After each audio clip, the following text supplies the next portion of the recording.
গ্রামের রাজনীতি সে তো আরেক বিভীষিকা।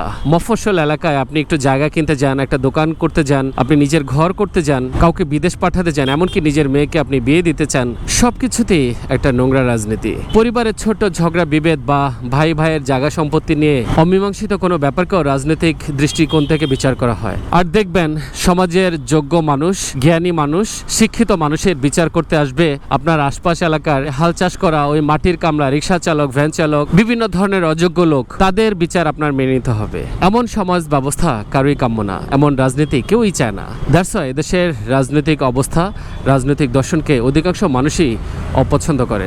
মফস্বলের রাজনীতি প্রকৃত অর্থে এক ধরনের চুরি, বাটপারি, ধান্দাবাজি, বিভিন্ন মানুষের সাথে বিভিন্ন মানুষের ক্ল্যাশ তৈরি করে সেখান থেকে অর্থনৈতিক ফায়দা লুট করা। আর রাজনৈতিক হাতিয়ার হিসেবে পুলিশকে ব্যবহারের প্রবণতা তো আমরা যুগ যুগ ধরে দেখে আসতেছি। ছেঁচড়া বেহায়ার মতো সারাদিন থানায় গিয়ে পড়ে থাকবে আর এলাকায় গিয়ে প্রচার করবে, আমি ওসিকে বলে দিছি, থানার অমুককে বলে দিছি, অমুকের কাছে যাও। আর এমন একটা অ্যাটিটিউড থাকে যে থানাটা কারো পৈতৃক সম্পত্তি।